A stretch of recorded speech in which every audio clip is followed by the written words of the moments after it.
What's good, ladies and gents? It's your boy Neosynthesis coming back at you once again with some more Master Duel content. I just wanted to go ahead and run through these last couple of replays that I have saved. There's my very last game that got me into Platinum 1 was actually really pathetic. Like, I just don't even want to show it because it was just kind of like a free win. My opponent was playing a for fun deck, so I just wanted, these are going to be a little bit more competitive replays, not necessarily the most competitive stuff. I'm not 100% sure exactly what it was, but you know, in Platinum 1, you're not going to find much more competitive players on the ranked ladder. So if you're trying to improve, trying to get more and more wins on the ranked ladder, this is pretty much what you can expect. So I'm going to Prosperity. I hold on, I actually want to look. What did I Prosperity for? Oh geez. But anyway, the turn kind of continues. He max sees me. Oh, look, it's ZS. That's actually crazy. I go ahead and Eldord his Onomono pickup. That's not a card I want to deal with. He's going to overlay. Oh man, it feels bad to overlay when your opponent's got one set and yeah, Solemn Strike. Yeah, that's gonna be pretty much game for him. I would say. Hold on, I kind of want to see what I took off of. I didn't take that off. Oh no, I took the White Destiny. Okay, makes sense. Essentially, he maxed me for one. I definitely don't want to continue doing anything. I set my Rivalry. Rivalry is not the best versus this weird ZS Utopic Sage deck. Not the worst, because they do make Dragons and Warriors, but the game state has kind of gotten to the point where he doesn't really have any cards in his graveyard that are going to activate effects, whereas I do. My recursion's really strong, really hard to beat. The Eldlich just going to keep coming back out from his deck, from my deck, back and forth. And this was like my real, like, gateway to Platinum. This is like the last duel that I played that I think I really had to think in. 10-turn game, so you know it'll be a banger. This guy's got the Karakuri Mate, which is super cool. I'm not even gonna lie. Not as cool as the Pot of Greed Mate, though. So he's gonna normal summon Alistar.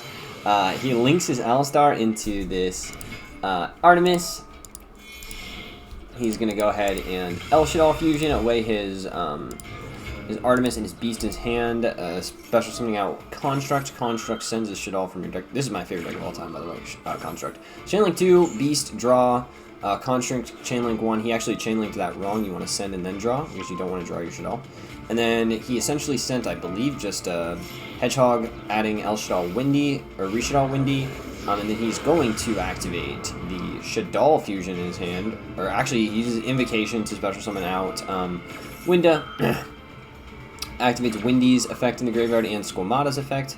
Windy allows him to set Hedgehog from his deck to his field, and Squamata sends a Shadal card from the deck to the graveyard. He sends Shadal Fusion so that he can recur it when either one of the Shadal Fusion monsters, these are the ones that are released in Duelist Alliance, when they're destroyed, they allow you to, or when they're sent to the graveyard rather, they allow you to add one of the Shadal Speller Traps back from your graveyard to the hand, and in most situations, Shadal Fusion is one of the most powerful cards in your deck because extra deck monsters allow you to fuse directly from your deck, and you're going to get pluses basically off of that, but I don't go into my extra deck, I just summon the Eldlord and set 4, like we always do, boys. He activates Not a Year Servant.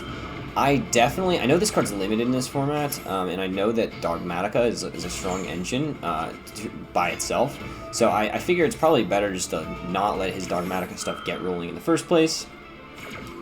And I think I was right. So he ends up flipping his Shadal Hedgehog. I flip Skill Drain.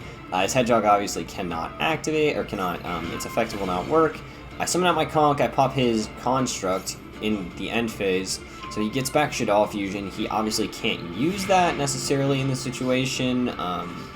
I think there was a little bit of consideration with Rivalry of the Warlords, because I could have made him send a card anyway, because Shadal Construct is a fairy, and the rest are spellcasters on his board. But I basically decided that I want to hold Rivalry on it until I can get him in a very awkward situation where he's trying to special summon something that either he can no longer special summon because of Rivalry or whatnot. But I end up just flipping Rivalry on my main phase 2 because it's just going to make it nearly impossible for him to play the game. So he activates Shadal Fusion. I Eld land forever that. I know he's got the El Shadal Fusion in his hand, but by negating Shadal Fusion, I really don't get that much by negating Shadal Fusion. I just get a card out of his hand, tributing my Conquistador, which I don't really care about. He makes this card, this El Shadal Apocolane. Now, it would have been a mistake, but I could have chained my Conquistador here and popped his Apocolane, and then his Apocolane would have actually resolved in the graveyard, not under skill drain. Its effect would have resolved, and it would have been able to do its effect, basically targeting one face up on the field, negating its effect. Not that that's relevant ever with skill drain, luckily, but basically he ends up doing this. So I didn't really know how Ecclesia worked, by the way. I wasn't sure. I thought maybe if I used the Conquistador and popped the fusion monster, that the Ecclesia would just not be able to summon. Like it would basically miss its window to summon to the board. I was wrong. So he special summons out his Ecclesia. His Ecclesia's effect is not going to work. He's able to send something and destroy my my spell trap with a Shadal Dragon.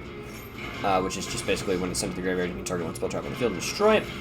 I have a board of a lot of cards now. Now I have double Conquistador and my Old Lord, and we're just in beatdown mode. And it's just going to continue and continue and continue. This one was a serious grind because this guy is playing like a legit good deck, but I drew Io, so nice deck, buddy. And I've got the second skill drain set anyway, so if you did search that Alistar out, I would just skill drain it anyway. And when he flips his Squamata to destroy one card, little Man-Eater Bug flip effect, I go ahead and say no, you won't be destroying anything, buddy. I'm gonna leave all my cards are staying on my board. That's just how this is gonna work. Use my Eldlore or my Golden Land, the Conquistador, the third Conquistador in the grave to set the Eldlixir from the deck. Io takes 700 of my life points, which is like more than a third right here. I take 700 of his life points. I special summon my Eldlord from the deck. I attack over his 0 defense card, which I should have just stacked with my Conquistador, but I don't like taking that kind of risk, especially when I'm so low. And here I realize I'm in quite a sticky situation, because I have base 700 more life points for my Io. I'm at 600 life points. So theoretically, if he special summons an 1100 monster, I would have to Torrential Tribute. Because, and if he negated that, I would just lose, because he would be able to just attack me.